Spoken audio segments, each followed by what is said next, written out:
Sheikh Hasina dictatorship destroyed every institution of the country. Judiciary is broken. Democratic rights suppressed through a brutal decade-and-a-half-long crackdowns in every way. Elections were rigged blatantly. Generations of young people grew up without exercising their voting rights.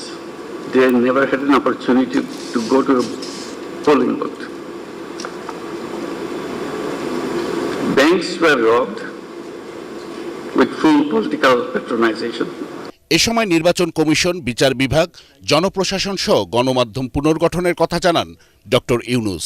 We will hold a free and fair participatory election as soon as we can complete our mandate to carry out the vital reforms in our election commission, judiciary, civil administration, security forces, and media. We have also made it a priority to ensure justice and accountability for all the killings and the violence committed during the recent mass uprising. We want an impartial and internationally credible investigation into the massacre and the subsequent due judicial process. দেশের অর্থনৈতিক উন্নয়নে বাণিজ্য ও বিনিয়োগ অংশীদারদের বন্ধুত্ব ও সহযোগিতা প্রত্যাশা করেন doctor Yunus. I seek your friendship and support. দারিদ্র্যমুক্ত উন্নত নতুন বাংলাদেশ গড়তে সুযোগ সৃষ্টির কথা জানান প্রধান উপদেষ্টা। শপথ নেওয়ার 10 দিনের মাথায় বিভিন্ন দেশের হাইকমিশনার, রাষ্ট্রদূত, জাতিসংঘ সহ আন্তর্জাতিক সংস্থার প্রধানদের সামনে দেশের সাম্প্রতিক চিত্র তুলে ধরলেন অন্তর্বর্তী সরকারের প্রধান উপদেষ্টা ডক্টর মোহাম্মদ ইউনূস।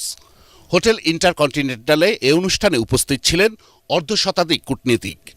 এতে কোটা সংস্কারের দাবিতে বৈষম্য বিরোধী ছাত্র আন্দোলনকে ৭১-এর পর দ্বিতীয় গণ অভ্যুত্থান বলে উল্লেখ করেন তিনি। আন্দোলনে আহত শিক্ষার্থী, সাধারণ মানুষের বর্ণনা দিতে গিয়ে আবেগপ্রবণ হয়ে পড়েন doctor Yunus. Healthy young person telling me, I wanted to be a cricketer, but look what happened to my leg. I couldn't talk to him. আইন শৃঙ্খলার উন্নয়ন অন্তর্বর্তী সরকারের প্রধান দায়িত্ব বলে জানান প্রধান উপদেষ্টা।